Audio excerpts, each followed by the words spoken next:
परम पिता परमात्मा सारी सृष्टि के रचनहार कुल मालिक कबीर परमेश्वर की असीम रजा से ये पूर्णमासी का सत्संग प्रारंभ हुआ।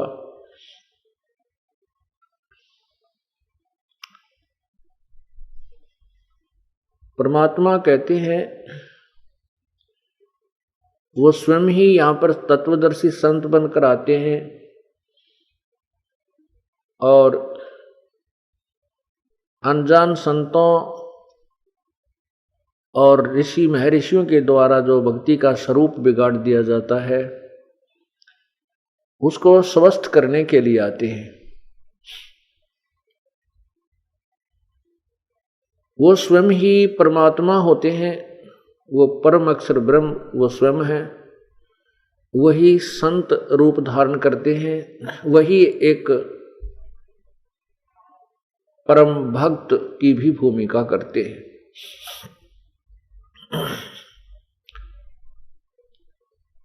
वो हमारे लिए उदाहरण छोड़कर जाते हैं, अपनी अमृतवाणी सौ संवेद अपने मुखारविंद से वो इस तत्व ज्ञान का उच्चारण करके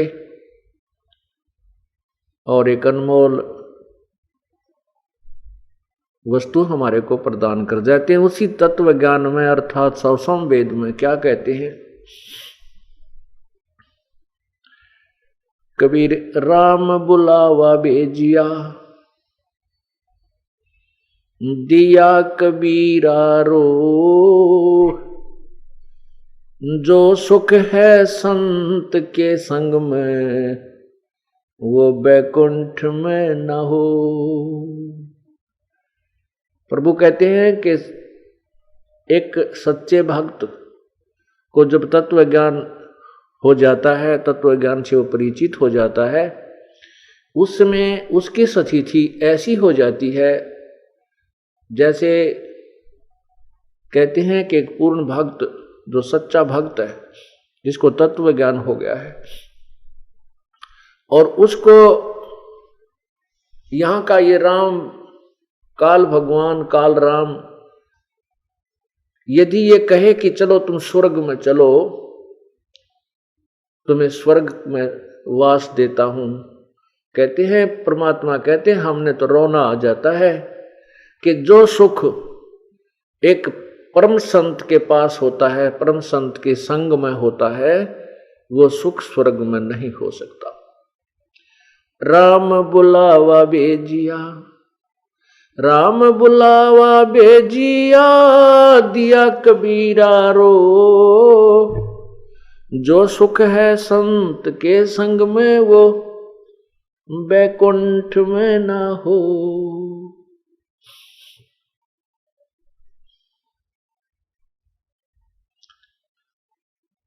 पूरे संत के ऊपर ही सारी महिमा चलती है। अब जहां भी गुरु का जिक्र आता है आध्यात्मिक सदग्रंथों में तो वहां पूर्ण गुरु की तरफ ही संकेत होता है, बाकी ये नकली गुरु भी गुरु ही कहलाते हैं। जैसे डुप्लीकेट वस्तु होती है उसका नाम भी उसी जैसा होता है, लेकिन वो ओरिजिनल वस्तु वाला कार्य नहीं कर सकती। उस परमपिता की कृपा से ही सत्संग में आना होता है। वो भक्त बहुत ही पुण्यकर्मी होते हैं जिनको सत्संग में आने का अवसर प्राप्त होता है। इसी समय में कोई हॉस्पिटल में पड़ा है, कोई किसी टेंशन में पड़ा है, किसी को कोई कष्ट है, कोई किसी कारण से कोई चोरी की तैयारी कर रहा है, कोई डाके की तैयारी कर रहा है, कोई 2 नंबर के काम की स्कीम बना रहा है, कोई राजनीति में उलझा बैठा है, कोई कुछ हो रहा है, किसी के साथ कोई झगड़ा हो रहा है। और जो पुण्यात्मा यहाँ सत्संग में पहुंची हैं, धन्य है उनके माता पिता जिनसे जन्म हुआ, धन्य है वह पुण्यकर्मी प्राणी जिनको यहाँ आने का सुअवसर प्राप्त होता है।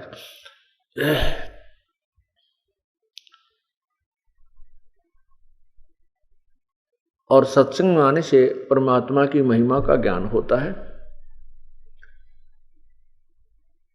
जो भी हम जिस भी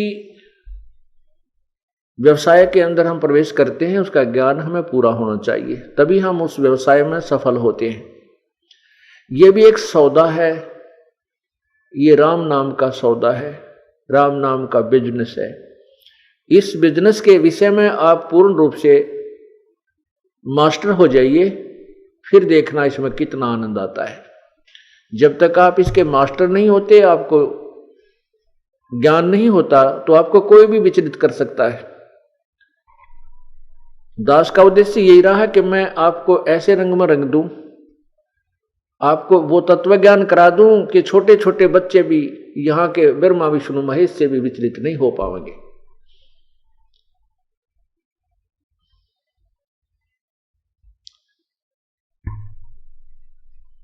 और यहाँ के छोटे मोटे संत पंतों की तो कहनी क्या है, वो तो हमारे भक्तों को टस से मस कर ही नहीं सकते। तो उसके लिए आपका आवश्यक है कि आप अधिक से अधिक क्लास अटेंड करो, अधिक से अधिक सत्संग में आइए और ये सत्संग सुनिए। और मान लीजिए आप नहीं आ पाते हो तो इस सत्संग की हमने सीडी बनाई हुई होती है, कैसेट बनी होती है, ऑडियो भी, वीडियो भी, MP3। हम पूरी कोशिश करते हैं कि ये ज्ञान जन जन तक पहुंचे। और जो बच्चा किसी सत्संग में नहीं आ सका, क्लास अटेंड नहीं कर सका, तो वो अपने घर बैठ के उस होम टास्क कर ले, उस कमी को पूरा करे। अवश्य सत्संग सुनना चाहिए। घर पर भी आप बैठ करके 1 घंटा प्रतिदिन नियम बनाइए कि एक CD स्वयं देखिए और बच्चों को भी दिखाइए। और साथ में यदि आसपास के आपके पड़ोस में कोई ऐसा है जिसके पास ये सुविधा उपलब्ध नहीं है, उनको भी आमंत्रित कर लीजिए और सत्संग अवश्य सुनाइए। लेकिन ध्यान रहे कि उसमें आप स्वामी मत बन जाइए। ये स्वामी बनना इस जीव के लिए खतरनाक होता है। अधीन दास बन करके ही अपना गुजारा कीजिए प्रभु की तरफ, तभी हम चल सकेंगे। जब हम दास बने रहेंगे, और कितना भी दान पुण्य सेवा करके भी आपके मन में ये नहीं आना चाहिए कि मैंने ऐसा कर दिया, मैंने ये दान कर दिया, मैंने ऐसी सुविधा उस व्यक्ति को दे दी, वो भक्त, उस भक्त को मैं बुला के लाया हूं, उस भक्त को मैंने नाम दिलाया है। नहीं, परमात्मा की कृपा हुई कि आपके माध्यम से आपको प्रेरित करके उस प्रभु ने ही ये सब कार्य उस पुण्य आत्मा के लिए करवाया है। करे करावे साइया मन में लहर उठा, दादू सिर दर जीव के वो आप बगल हो जाए। तो इसके लिए कहता है कि मैं करे सो मारिए। परमात्मा की वाणी कहती है मैं करे सो मारिए और तू करे सो छूट बे। इस मार में होशियार बंदे गधा बने के उठ बे। हो करे सो गद्दा होई, मैं करे सो बोक बे। और बंदा बिसारे बंदगी तो स्वान है सब लोक बे। क्या कहते हैं कि जो मैं करता है कि मैंने ऐसा कर दिया, मैं ये कर दूंगा, मैंने इतना दान कर दिया, मैंने फलाना कर दिया, मैंने इतने भक्तों को नाम दिला दिया, तो कहते हैं जो मैं करे सो मारिए। जो मैं को लेकर चलता है उसके ऊपर मार पड़ती है, परमात्मा उससे रुष्ट हो जाता है। और तू करे सो छूटवे, कि नहीं परमात्मा ये आप ही की कृपा है, हे प्रभु आप ही करवा रहे हो इस दास से, हम कुछ करने योग्य नहीं थे। तो कहते हैं तू करे सो छूट बे। इस मार में होशियार बंदे गधा बने के ऊंट बे। और जो इस तरह बकवाद करते हैं, हु करे सो गद्दा होई और मैं करे सो बोक बे। और बंदा बिसारे बंदगी तो स्वान है सब लोक बे।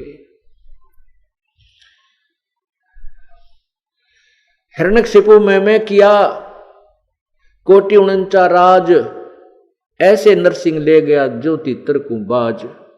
कहते नरसिंह ने मैं करी थी, उस मैं का उसको क्या फल मिला कि नरसिंह ने ऐसे मार डाला। नरसिंह भगवान ने परमात्मा नरसिंह रूप धर के ऐसे मार डाला जैसे तीतर को बाज पक्षी 1 सेकंड के अंदर समाप्त कर देता है, मार डालता है।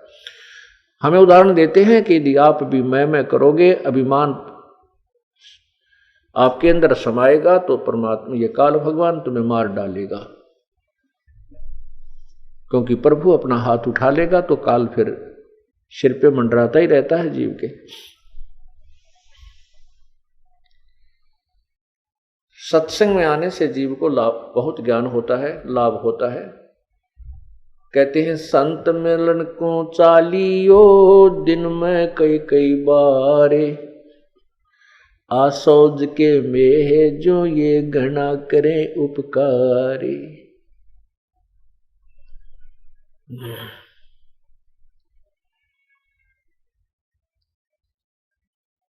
संत मिलन को चालियो तजमाया अभिमान, जो जो कदम आगे रखे ओहे यज्ञ समान। कितना पुण्य भी होता है साथ के साथ। सत्संग में जब आप चलते हो, कई दिन पहले ही आप अपने कार्य की एडजस्टमेंट करते हो।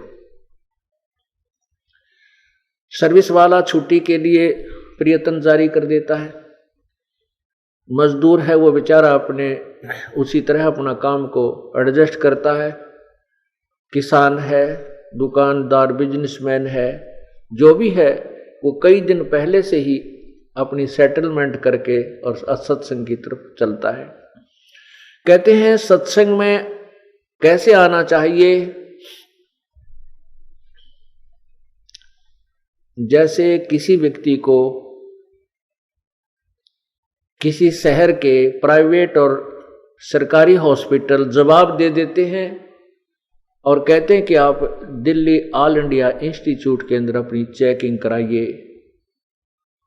वो ज्यादा संकेत नहीं देते, ज्यादा डिटेल नहीं देते कि कहीं ये घबरा ना जाए, तो वो समझ जाता है मरीज कि बात बिगड़ चुकी है। वो चाहे कितना बड़ा अधिकारी हो, चाहे वो कितना बड़ा सेठ हो, चाहे वो कितना बड़ा अधिकारी जैसे कोई मंत्री या प्रधानमंत्री भी क्यों ना हो, चाहे राष्ट्रपति हो, जब उसको ये पता चल जाता है कि आपकी बीमारी कोई भयंकर हो सकती है, उस समय वो हॉस्पिटल में जब जाता है, उस समय वो भूल जाता है तू कौन है। उसको ये याद नहीं रहती तू बहुत बड़ा सेठ है, या तू बहुत बड़ा अधिकारी है, या तू राष्ट्रपति है। उसको उस समय अपनी बीमारी याद रहती है और उसकी गिग्गी बंधी रहती है कि हे भगवान, रिपोर्ट में पता नहीं क्या आएगा, रिपोर्ट में कहीं कैंसर तो नहीं है, रिपोर्ट में कहीं एड्स तो नहीं है, रिपोर्ट में कहीं और ऐसी भयंकर बीमारी ना हो। तो उस समय उसको जहां भी डॉक्टर लेटने के लिए कहता है वो लेट जाता है, बाहर बैठकर वेट करने के लिए कहता है तो चुपचाप वेट करता रहता है, रिपोर्ट की इंतजार करता रहता है। उस समय उसको कोई अभिमान नहीं होता, ना पद का, ना पोस्ट का, ना उस माया का। पुण्यात्माओं, जब आप इस सत्संग, ये सत्संग जो है, इसमें कई प्रकार का ट्रीटमेंट होता है।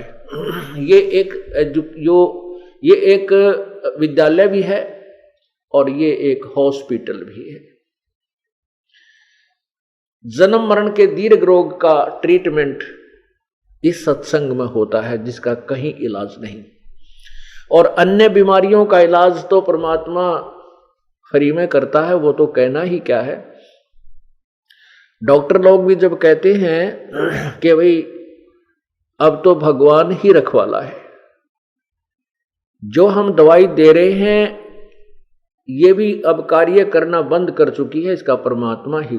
इससे आगे तो यूं कहा करें राम का नाम है, अर्थात सर्व प्रयत्नों के उपरांत भी परमात्मा ही आगे होता है, उसी की आवश्यकता हमें होती है। तो जब आप सत्संग की तरफ चलते हो, सत्संग में आते हो, तो आपका भाव उस दीर्घ रोगी की तरह होना चाहिए जिसकी अभी रिपोर्ट खुलनी शेष है, उसकी बीमारी का पता लगना शेष है, उसकी कैसी स्थिति होती है। इस दृष्टिकोण से आप सत्संग में आइए। आपको जहां भी बैठने का स्थान संकेत मिले वहीं बैठ जाइए। जो भी खाने को मिले भगवान का एक दास बन के उसी को खाइए। जिस प्रकार भी यहाँ कोई सुविधा या असुविधा हो उसकी मन में बिल्कुल मत लाइए। और कितना बड़ा अधिकारी या कोई सेठ या उच्च पोस्ट वाला है या कोई गरीब अमीर जो भी है, यहाँ एक बहुत ही अधीन रूप में उस बीमार की तरह यहाँ पर आना चाहिए। तो इस तरह आने से क्या लाभ होगा, इस तरह न आने से क्या हानि होगी।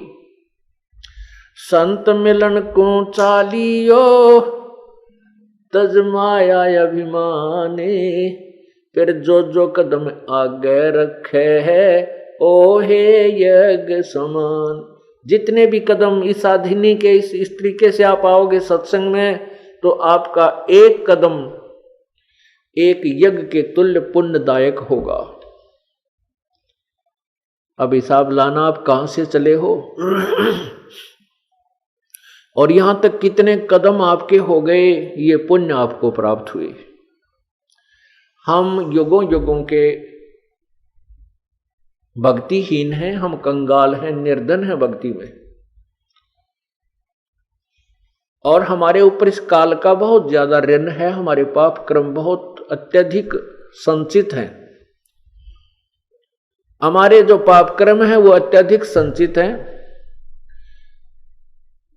और हम निर्धन हो गए हैं। तो हमने हर प्रकार से अब धन बटोरना है, राम नाम का धन हर प्रकार से बटोरना है। वो कौन कौन से तरीके हैं? 5 यज्ञ हैं, ये 5 यज्ञ भी हमने करनी है। और फिर ये 3 मंत्र हैं और एक प्राथमिक मंत्र है। इन सभी की हमने दिहाड़ी करनी है, मजदूरी करनी है, अर्थात इनकी साधना करनी है। तब हम उस परम पिता परमात्मा को प्राप्त कर सकेंगे और उस साधना से हम साहूकार होंगे और योग के बल से, भक्ति की शक्ति से हम सतलोक जा सकेंगे। उस धन से हम वहां जा सकेंगे, क्योंकि उसमें हमने सबका यहां अकाउंट क्लियर करना है। इस शरीर के अंदर यहां तक पूरे हमारे कमल बने हुए हैं, जिसमें मूल कमल के अंदर श्री गणेश जी, मूल कमल से 2 उंगल ऊपर स्वाद कमल होता है, स्वाद चक्र भी बिल्कुल बोलते हैं उसको, सावित्री ब्रह्मा जी। उस नाभि के पीछे नाभि कमल कहलाता है, उसके अंदर भगवान विष्णु और लक्ष्मी जी। और हृदय कमल में विष्णु और भगवान शिव और पार्वती जी। और कंठ कमल में यहाँ पीछे की ओर रीढ़ की हड्डी के अंदर की तरफ, बैकबोन के अंदर की साइड में, यहाँ दुर्गा यानी शेरा वाली का कमल है। तो हमने वो साधनाएं करके इनसे पार होना है, आगे चलना है। सहस्रार कमल के अंदर ये ज्योति निरंजन है। तो हम पहले त्रिकुटी में पहुंचेंगे। त्रिकुटी में जाने के बाद हमारा वो 2 मंत्र का जो सतनाम है, वहां उसका हिसाब होगा। उसमें से एक मंत्र की कमाई हम वहां दे देंगे। और प्राथमिक जो मंत्र, जो ब्रह्म गायत्री मंत्र आपको दिया जाता है, वो हमें यहां तक बरी कराएगा। ब्रह्मा जी, दुर्गा जी, शिव जी और विष्णु भगवान और ब्रह्मा और गणेश जी के लोकों से हमने पार कराएगा। इनका जो मजदूरी हम करते हैं, प्रथम मंत्र का जाप करते हैं, या कमाई इनको देंगे, ये हमें यहाँ से जाने देंगे, हमारा अकाउंट क्लियर होगा। और फिर त्रिकुटी पर जाकर के हमने ये जितने यज्ञ हम कर रहे हैं और ये ओम नाम का जो जाप सतनाम के अंदर है, उसकी कमाई हम त्रिकुटी पर जाकर इस ब्रह्म ज्योति निरंजन को दे देंगे, जिसने गीता जी का ज्ञान हमें दिया है। और वो खुद कहता है गीता जी के 18वें अध्याय के 66वें श्लोक में कि सर्वधर्मान परित्यज्य माम एकम शरणम व्रज अहम त्वा सर्व पापेभ्यो मोक्षामि मा शुच। गीता ज्ञानदाता भगवान कहता है कि तू मेरे लेवल की जितनी भी साधनाएं हैं वो मुझ में छोड़ दे, धार्मिक जितने कर्म तूने किए हैं मेरे सत्र के, वो मुझे मेरे में छोड़कर फिर उस एक सर्वशक्तिमान की शरण में वर्ज माने जा, तब मैं तुझे सब पापों से मोक्ष कर दूंगा, तू चिंता मत कर। इसी का समर्थन गीता जी अध्याय 18 का श्लोक 62 में कहा है। गीता ज्ञानदाता कहता है कि हे भारत, तू सर्वभाव से उस परमात्मा की शरण में जा जिसकी कृपा से तू परम शांति और शाश्वत स्थान अर्थात सत्यलोक को प्राप्त होगा। गीता जी के अध्याय नंबर 15 के मंत्र 4 में कहा है कि जब तुझे तत्वदर्शी संत मिल जाए उसके बाद उस परम पद परमेश्वर की, उस परमेश्वर के तत्ब्रह्म यानी परम अक्षर ब्रह्म के उस परम पद की खोज करनी चाहिए, जहां जाने के बाद ये साधक लौटकर फिर संसार में नहीं आते। और गीता ज्ञान दाता कहता है कि जिस परमात्मा ने सारे ब्रह्मांडों की रचना की है और मैं भी उसी की शरण में हूं, गीता ज्ञान दाता कह रहा है।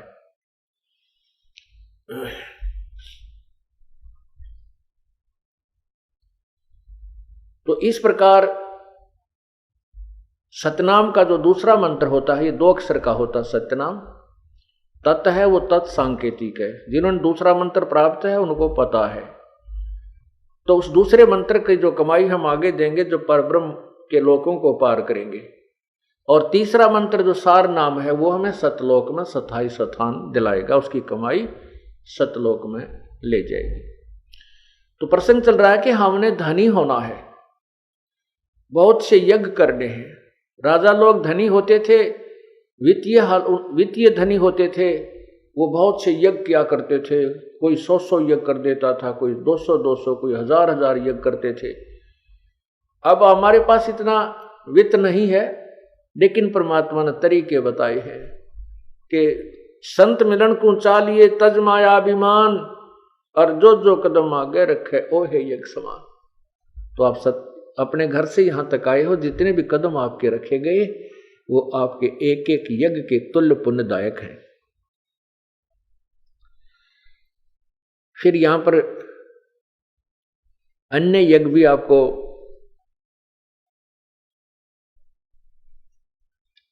करवाई जाती हैं आपसे, जैसे ये ज्ञान यज्ञ चल रहा है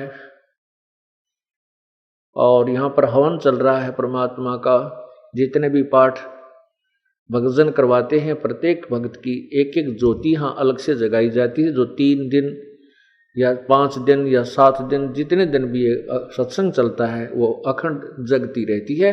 वो हवन होता है। हवन को लकड़ियां डालकर भी, लकड़ियों को एक कुंड बनाकर लकड़ियां उसमें डाल करके और घी डालकर भी हवन करते हैं। लेकिन संतों ने एक सिंपल वे बताया है, साधारण तरीका है कि एक रुई की ज्योति बनाइए और रुई की ज्योति में को किसी पात्र में रख करके घी डाल दीजिए, उसको प्रज्वलित कर दीजिए प्रभु का नाम लेकर, वो हवन प्रारंभ हो जाता है। अब लकड़ियों में घी डाला जाता है तो लकड़ी जो जलती है कार्बन डाइऑक्साइड ज्यादा बनती है। एक 100 ग्राम रुई में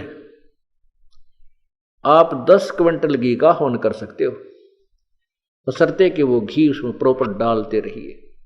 और 100 ग्राम रुई में जो कार्बन डाइऑक्साइड होगी और 100 क्विंटल घी को वैसे लकड़ियों में डालकर जलाने में बहुत लकड़ियों की आवश्यकता पड़ती है, कम से कम 20 क्विंटल 10 क्विंटल लकड़ियां लग जाती। तो कहने का भाव ये है कि संतों परमात्मा ने स्वयं आकर के ऐसा तरीका बताया कि हमें पाप कम हो और पुण्य अधिक हो। जैसे आप कैसे साहूकार, हम इतने कंगाल हो गए हैं, इतने निर्धन बन गए यहाँ पर, अपने पुण्य कर्मों को और स्वर्ग लोक ब्रह्म लोक आदि में समाप्त करके बर्बाद करके राजा बनकर खो दिए, और फिर हम कंगाल के कंगाल बन गए, हम निर्धन बन गए, पशु बने, पक्षी बने। पुण्य न रहने से हम पशु पक्षी अन्य योनियों में चले जाते हैं, और कुछ पुण्य अच्छे होते हैं तो मनुष्य योनि को प्राप्त करते हैं। इसमें भी हमें सुविधाएं फिर कर्मों के और पुण्यों के आधार पर ही कम अधिक मिलती है।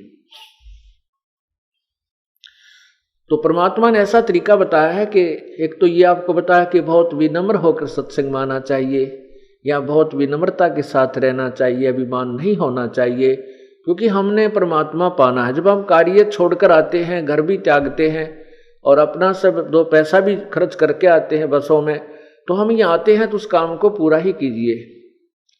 जैसे बच्चा स्कूल जाता है विद्यालय में और वो वहाँ विद्यालय के नियमों का पालन भी ना करता हो और पढ़ाई भी नहीं ठीक कर रहा तो वो फेल हो जाएगा।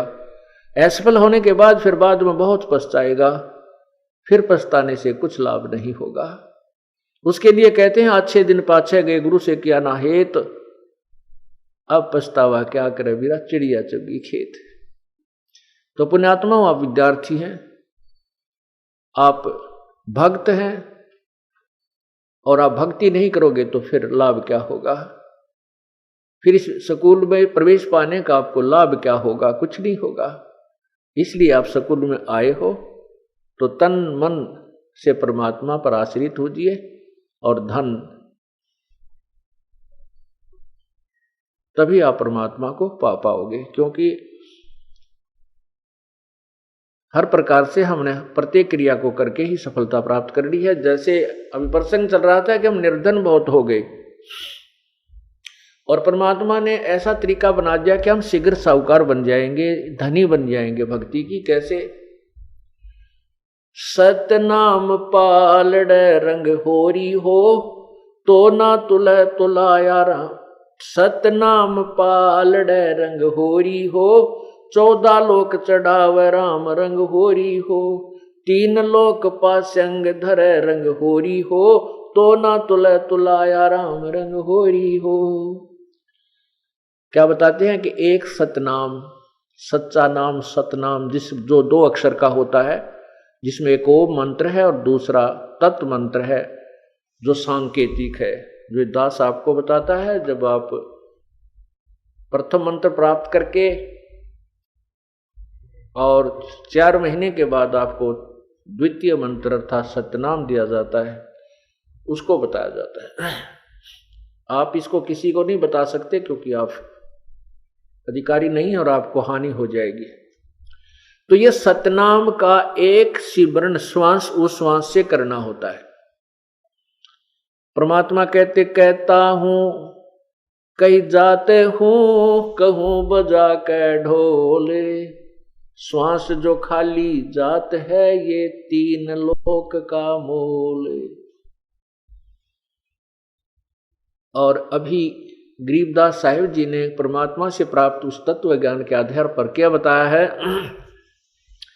कि सतनाम पालड़ रंग होरी हो। एक तराजू के, एक तुला के, एक बैलेंस के एक पालड़े में वन साइड तो रख दे श्वास उस श्वास के द्वारा सतनाम का एक मंत्र की कमाई, और दूसरी तरफ कहते यहाँ के 14 लोक, ये 7 नीचे के और 7 ऊपर के, ये 14 लोक, ये और ये 3 लोक अलग हैं, ये पाताल लोक, पृथ्वी लोक और स्वर्ग लोक। और इनमें ब्रह्मा विष्णु महेश की पुरी भी अलग होती है। तो क्या कहते हैं, ब्रह्मा विष्णु महेश के भी लोक 3 लोकों में अलग से 3 पुरी हैं, ये 3 स्थान हैं। तो यहाँ पर उन्हीं की तरफ संकेत है। कहते हैं कि उस एक तरफ तो श्वास, उस श्वास का एक सिमरन सतनाम का, यानी अधिकारी संत से प्राप्त करके उसकी कमाई रख दे, और दूसरी तरफ 14 लोक चढ़ा दे और 3 लोक पासंग धरे।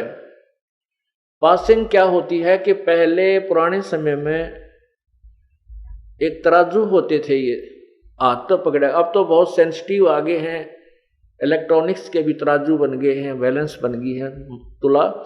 पहले देसी जुगाड़ हुआ करते अपने, और उसमें एक तराजू होता था और उस तराजू में भी डिफेक्ट होता था।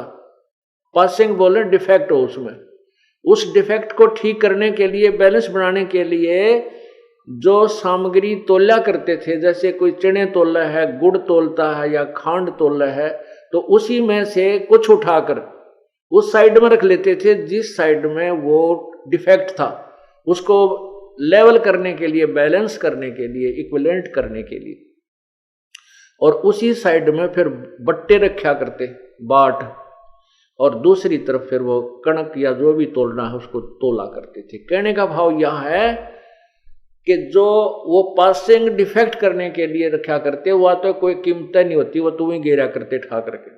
तो यहाँ क्या बताना चाहते हैं कि एक सतनाम की कीमत इतनी है, जिस विधि से हम बताते हैं तुम कितने साहूकार बन जाओगे। सतनाम एक पालड़े रंग होरी हो, 14 लोक चढ़ावे राम रंग होरी हो, 3 लोक पास्यंग धरे रंग होरी हो, भाई तो न तुला तुलाया राम रंग होरी हो, तो भी वो पलड़ा भारी रहेगा। कौन सा? जो एक श्वास उस श्वास का सिमरण है। अब आप देख लेना आप कितना सुमन करते हो और फिर भी रह जाते हो, इसका मतलब है कि हमारे ऊपर बहुत ज्यादा ऋण है, बहुत ज्यादा ऋण है। असंख्य युग हो गए हमने यहाँ इस काल के जाल में फंसों को, और काल ये ऐसा चतुर है कि हमारे पुण्यों को बहुत शीघ्र बर्बाद करवा देता है, कोई न कोई कारण बनवा देता है और फिर हम जैसे थे उसे फिर हो जाए। उसके लिए सावधान रहना होगा, हमने अपने पुण्यों को कहीं नहीं बर्बाद करना है। घड़ी डिमांड भी ना करनी चाहिए परमात्मा से, मन ये दे दे, मेरा ये हो जा, 2 कोठी हो जाए, एक और बना लूं, ये भगवान एक छोरा का और थोड़ा प्लाट मिल जाए, हम यही तंग मांगते रह जाते हैं। नहीं, परमात्मा से आप मोक्ष, भक्ति और मोक्ष मांगिए, और भक्ति में ये सब अपने आप मिल जाएंगी जिनकी आप अलग से डिमांड करते हो। जैसे किसान गेहूं बीजता है और उस किसान के पास अपना कोई पशु भी नहीं है, ट्रैक्टर से सारा काम कर रहा है, तो गेहूं बीजेगा किस लिए? कि वो अपने परिवार का पेट भरे। प्रथम तो उसने अपने परिवार की और अपने जो है जीवन रक्षा के लिए गेहूं की आवश्यकता है, उससे बचेगा जो सामग्री तो उसको बेचकर अपना अन्य काम वो करेगा। तो इसी प्रकार जैसे गेहूं बीज दिया, उसका उद्देश्य था अपनी रक्षा करना, अपना पेट भरना, परिवार का पेट भरे उस अन्न से। लेकिन गेहूं वो अन्न बनने से पहले भूसा पहले बनता है। वो भूसा जो बनता है, तूड़ा, वो पशुओं का चारा तो फ्री में बनता है, धक्के तो बने अपने आप बनता है, वो तो बाई प्रोडक्ट है उसका। किसका? कनक का, गेहूं का। इसी प्रकार यदि हम मोक्ष उद्देश्य से भक्ति मांगते हैं प्रभु से, तो उस भक्ति के अंदर यहाँ के तुमने जो ठाठ बाट की आवश्यकता है वो तो आप मिलेंगे, बिना मांगे मिलेंगे, वो तो भूसा है यहाँ का।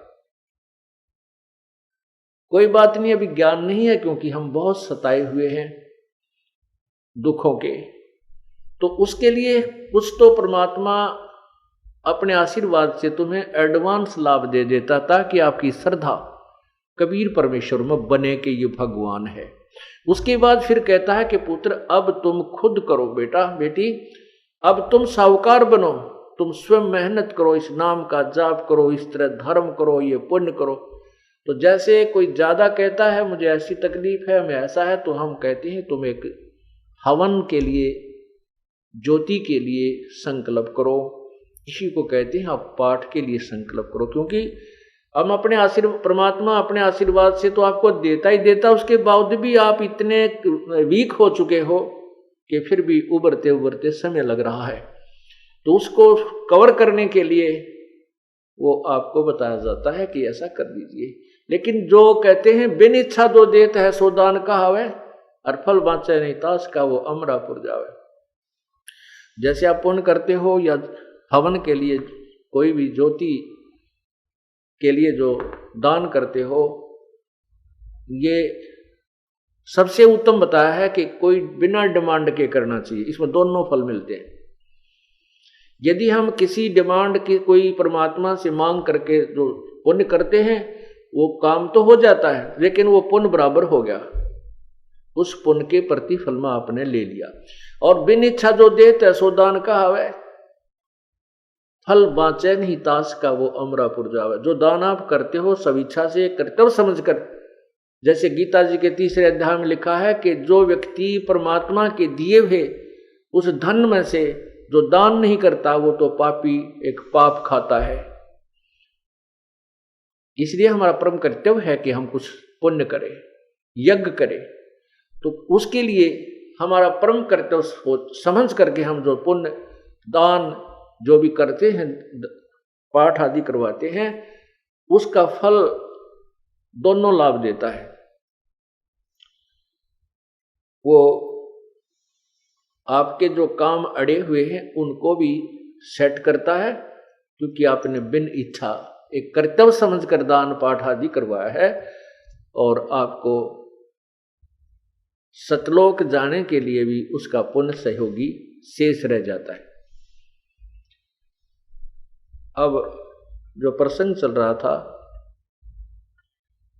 कि संत मिलन को चालियो दिन में कई कई बारे, आसौज के मेह जो वो घना करें उपकार, कई बार ना कर सके कई बार ना जा सके, तो दिन में जा 2 बार, 2 बखत कर ले, कह कबीरता दास को हो काल दगा ना दे।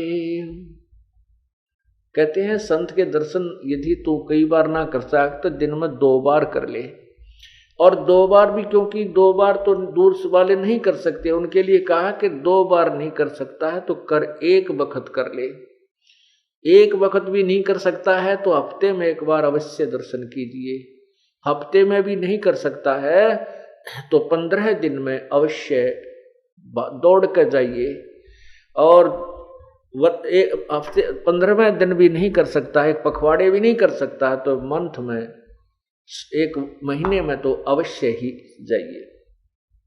फिर भी परमात्मा क्योंकि ज्यादा दूर होने वालों के लिए कहते हैं कि 1 महीने में नहीं जा सकता है तो 3रे महीने अवश्य पहुंचिए। 3रे महीने नहीं जाता, 6ठे महीने अवश्य आइए। 6ठे महीने भी नहीं जाता तो 1 वर्ष में अवश्य संत के दर्शन कर लीजिए। और कहते हैं 1 वर्ष में भी जो नहीं दर्शन करने जाता है, कहते हैं 100 भक्त साकेट कहलावे। 1 वर्ष में भी अपने गुरुदेव के दर्शन के लिए नहीं आता है तो उस भक्त नहीं है, उसमें कोई भक्ति नहीं है, वो साकेट कहलाता, अर्थात वो उपदेशी नाम युक्त नहीं है। अब यहाँ प्रश्न मन में उठता है कि जैसे गुरुदेव जी आपके जेल में पड़े थे और आप दर्शन नहीं कर सके, ये इमरजेंसी में लागू नहीं होता। ये प्रभु की लीला समझ करके उसमें उसके लिए लागू नहीं होती है बातें। जैसे आप स्वतंत्र हैं, आप और दास भी विराजमान है, और अब भी आपकी रुचि कच्ची है तो आपकी भक्ति का लेवल, आपकी भक्ति का सत्र आपके पास विद्यमान है कि आप कितने भगत हो, कितनी आपकी श्रद्धा है, कैसे उमंग आपके अंदर उठ रही है या नहीं उठ रही है। उतनी ही लगन से आप यहाँ आ रहे हो तो उतना ही आपके अंदर प्रभु का प्यार है, आपकी श्रद्धा है।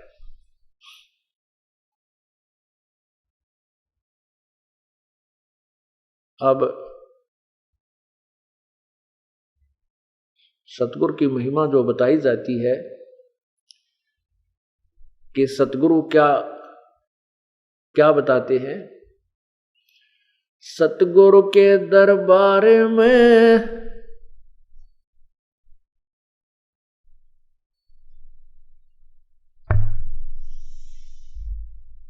सतगुरु के दरबार में जाइयो कई 1 बारे, भाई भूली वस्तु याद दिलावे हैं सतगुरु दातार। सतगुरु के दरबार में जाइयो बारंबार, एक ऐसी भूली वस्तु याद दिलावे सतगुरु हैं दातार। हम क्या भूल गए?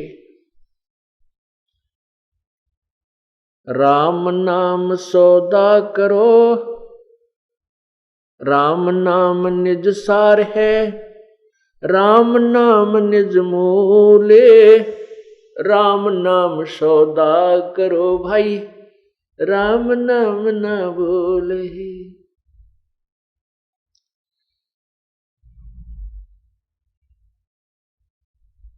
क्या याद दिलाते हैं? सतगुरु क्या याद दिलाते हैं, वह भूली हुई वस्तु। यो सौदा फिर नाही संतो, ये सौदा फिर नाही, यो सौदा फिर,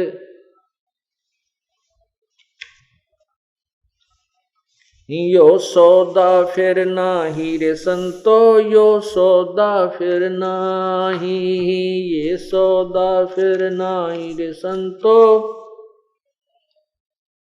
लोहे जैसा ताव जात है, लोहे जैसा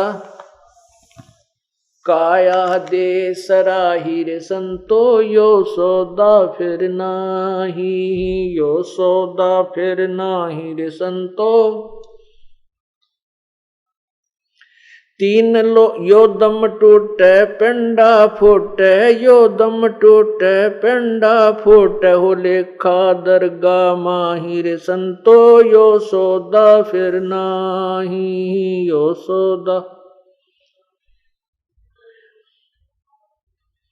तीन लोक और भवन चतुर्दश, तीन लोक और भवन चतुर्दश, सब जग सौदे आई रे संतो, यो सौदा फिर नाही, यो सौदा। दुगने तिगने करे चौगने, दुगने तिगने करे चौगने, किन्हू मूल गवाई रे संतो, यो सौदा फिर नाही, यो सौदा।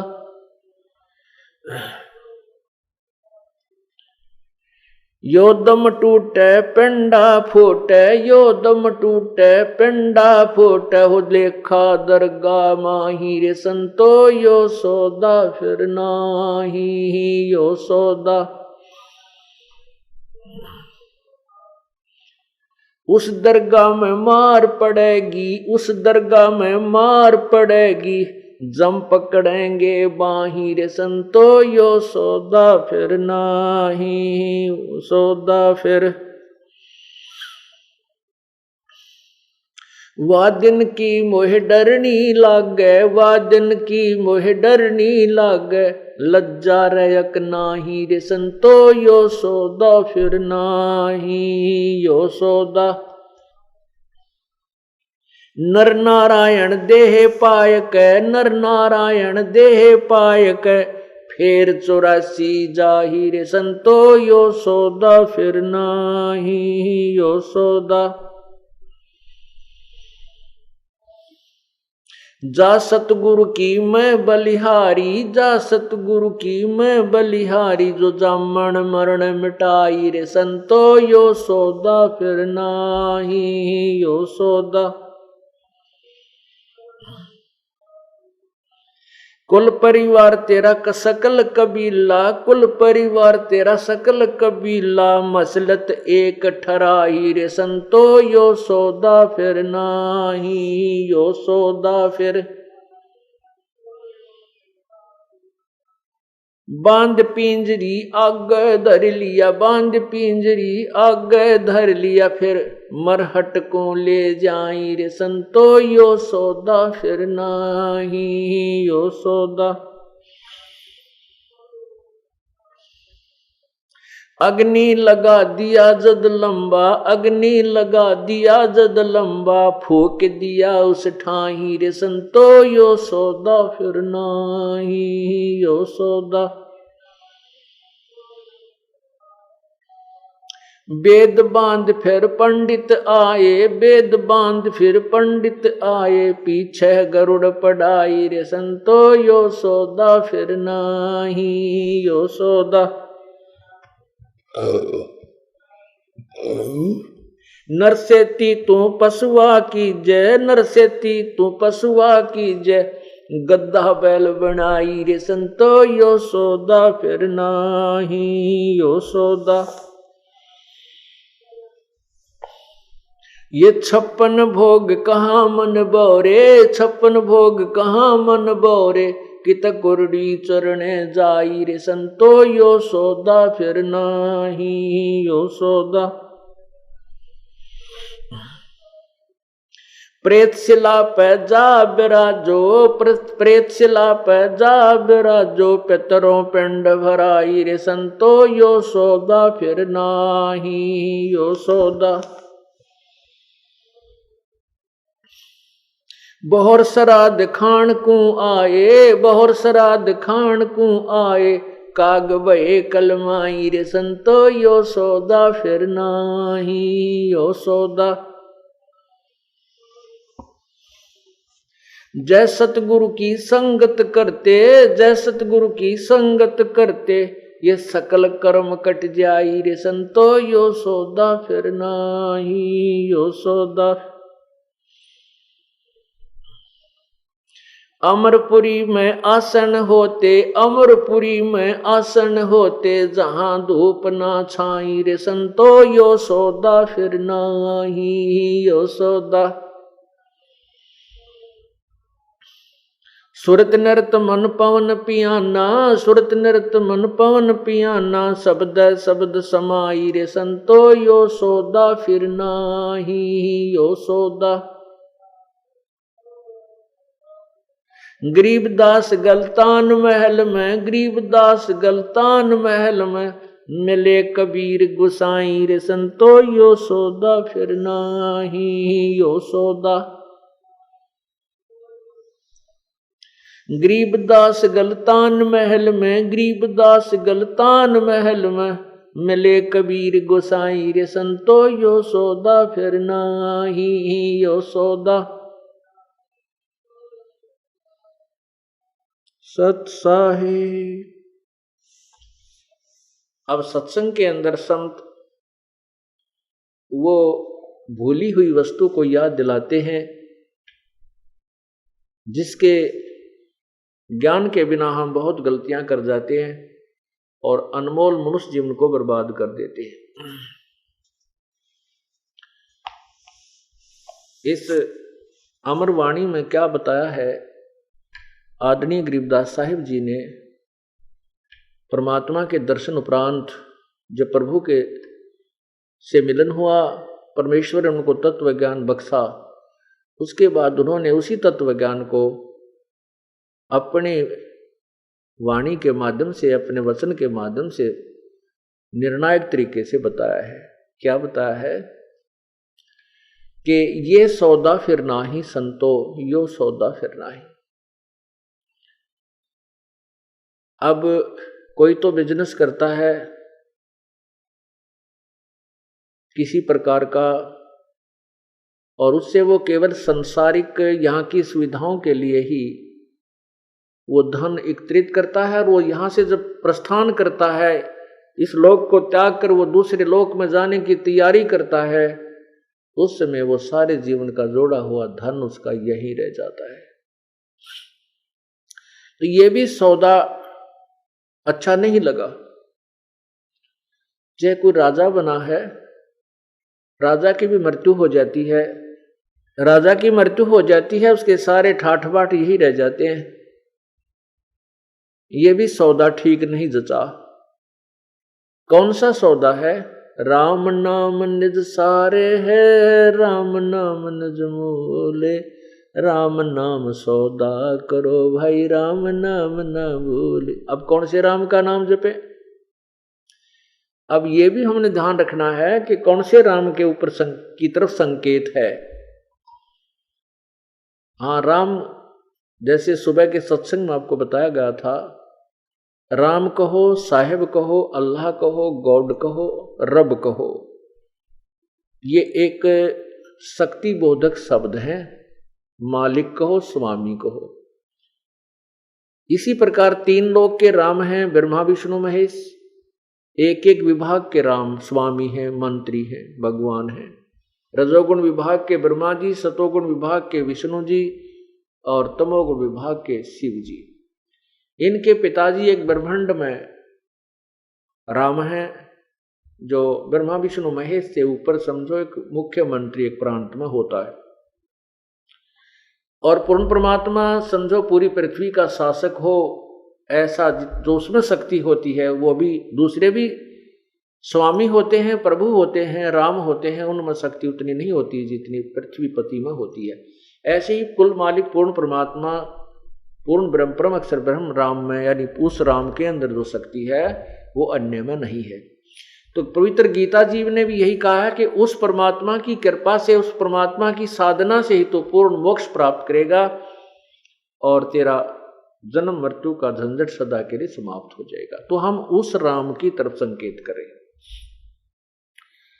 राम नाम निज सार है, राम नाम निज मूल, राम नाम सौदा करो, राम नाम ना भूल। कहते हैं लोहे जैसा ताव जात है, काया दे सराही, और दुगने तिगने किए चौगने, किन्हु मूल गवाही। तीन लोक और भवन चतुर्दश, सब जग सौदे आही, भाई दुगने तिगने किए चौगने, किसी न मूल गवाही। अब जैसे लोहे को कारीगर गर्म करता है और गर्म करते ही तुरंत वो बाहर निकाल के लोहार और उस पर तुरंत चोट मारता है, वो तुरंत चोट लगाता है और जरा सा वो जो तुरंत चोट लगा करके गर्म लोहे पर जो बनाना चाहता है वो उसका इंस्ट्रूमेंट बना लेता है। और वो लोहा जरा सा ठंडा हो जाए तो इंस्ट्रूमेंट नहीं बन सकता, वो औजार नहीं बन सकता जिसके लिए वो तैयारी कर रहा है। फिर तो वो कितनी चोट लगा ले वो वस्तु नहीं बनेगी, टेढ़ा मेढ़ा उसका और आकार बन जाएगा। ये मनुष्य जीवन समझो आपका लोहे जैसा ताव है, ये लोहा गर्म है, इस पे ये सत्संग की चोट लगी तो जो हम मोक्ष प्राप्ति का प्रयत्न कर रहे हैं सफल हो जाएंगे। और ये लोहा ठंडा हो गया फिर कुछ नहीं बनेगा। ये लोहा कब ठंडा होगा? जब मृत्यु हो जाएगी। मृत्यु के उपरांत फिर क्या होगा? हमारे ये स्वरूप नहीं रहेगा, सुंदर स्वरूप जो मनुष्य का है। फिर वो लोहा ठंडा होने के बाद उस पर चोट लगाता रहे तो वो टेढ़ा मेढ़ा हो जाता है, कुछ और ही आकार बन जाता है। तो हमारा फिर और आकार बन जाएगा। नर से तीतू पशुआ की जय दीजे बैल बनाए, चार पहर जंगल में डोले तेरा तो ना पेट भराए। ये 56 भोग कहाँ मनबो रे कुरडी चरने जाए, टूटी कमर पजावे चढ़े तेरा कागा मांस गिलाए। फिर हमारा कुछ और ही स्वरूप बन जाएगा, गधे कुत्ते शुअर का बन जाएगा। किस कारण से? कि इस गर्म लोहे पर चोट नहीं लगा पाए। क्या बताते हैं कि दुगने तिगने करे चौगने, किस किन्हु मूल गवाही। अब जो पुण्यात्मा किसी के पास 1 लाख रुपए मूलधन है और उस मूलधन से वो बिजनेस नहीं करता है, उसको सदुपयोग नहीं कर रहा है, और उसको कहीं ना उसी में दगुटी लगा हुआ है, सिनेमा देख कर आता है, कार लेकर किराए पर सैर सपट्टे करता फिर रहा है और सौदा कर नहीं रहा, बिजनेस में नहीं लगा रहा, तो वो कंगाल हो जाएगा। उस मूल को भी नष्ट कर देगा, मुख्य पूंजी को भी समाप्त कर देगा और वो कंगाल हो जाएगा। और समझदार व्यक्ति उसी धन को अच्छी सदुपयोग करते हैं, बिजनेस में लगाते हैं तो दुगने तिगने चौगने बना लेते हैं। ये श्वास रूपी पूंजी प्रभु ने हमें दी है। सत्संग में आने से ये चेतना होती है, ज्ञान होता है कि हमने इसका सदुपयोग करना चाहिए। तो सदुपयोग करने वाले को तो दुगने तिगने चौगने बना हो जाते हैं, और जो यहाँ नहीं आते उनको ज्ञान नहीं होता। वो इसी मनुष्य शरीर को व्यर्थ के ऐश्वर्य के अंदर और इधर उधर के गप्पे आंक के कोरे पाप को माँ के बर्बाद कर जाता है। वो कंगाल हो जाता है, मूल पूंजी को नष्ट कर जाता है। 3 लोक और भवन चतुर्दश, सब जग सौदे आही, दुगने तिगने किए चौगने किन्हु मूल गवाही। फिर क्या होगा? ये दम टूटे पिंडा फूटे हो लेखा दरगाह माही, उस दरगाह में मार पड़ेगी यम पकड़ेंगे बाही। उस भगवान के दरबार में ये शरीर छूटने के बाद वहां ले जाएंगे पकड़ कर, और वहां तेरी पिटाई होगी, वहां यम के दूत तेरी बांह पकड़ कर ले जाएंगे उस परमात्मा के दरबार में, तेरे ऊपर मार पड़ेगी, पिटाई बनेगी। जा दिन की मोय डरनी लागे, लज्जा रे अगनाही, नर नारायण देहे पाके तू फेर 84 जाही। अरे नालायक, परमात्मा कहते हैं इतना सुंदर शरीर भगवान ने अपना जैसा स्वरूप तुम्हें दिया है, नर नारायण दे ही पाके, और तू फिर 84 जाई, फिर 84 लाख योनियों में नाना प्रकार के प्राणियों के कष्टों को उठाने को तैयारी कर रहा है, क्योंकि तू भक्ति ठीक नहीं कर रहा, परमात्मा में श्रद्धा तेरी बनी नहीं। ये शरीर छूट जाने के बाद मृत्यु के उपरांत क्या होता है कि आसपास के अपने कुल के लोग इकट्ठे होते हैं और सभी एक ही राय देते हैं, भी उठाओ इसको, ले चलो, इसकी अंतिम संस्कार करो। कहते कुल परिवार तेरा सकल कबीला मस्तलत एक ठहराई, बांझ पिंजड़ी आग धर लिया, फिर मरघट को ले जाई। फिर वहां क्या करते हैं, हिंदू रीति से संस्कार अग्नि में जलाते हैं। अग्नि लगा दिया जद लंबा, फूक दिया उस ठाही, फिर प्राण बांध फिर पंडित आए, पीछे गरुड़ पढ़ाई। अब क्या बताना चाहते हैं कि शरीर का तो अग्नि में को सवा कर दिया, आत्मा थी वह भगवान के दरबार में चली गई, वहां अपना अकाउंट करवा रही है, और पीछे से ये मेरे जैसे ठग गुरु लोग एक अपना कच्चा नियम बना करके, नकली नियम बना करके, और फिर क्या कहते हैं कि गरुड़ पुराण का पाठ करा दो, उसका मोक्ष हो जाएगा। अब परमात्मा बंदी छोड़ने कहा है कबीर परमेश्वर ने कि ए नादान, अब उसका कुछ नहीं होना, वो तो जा चुका है। इस गरुड़ के पाठ कराने से वर्तमान में उसको कोई लाभ नहीं, क्योंकि वो मृत्यु को प्राप्त होकर के नेक्स्ट योनि को प्राप्त होने की तैयारी कर रहा है। ये गरुड़ पुराण उसको पहले पढ़ाना चाहिए था जब वो जीवित था।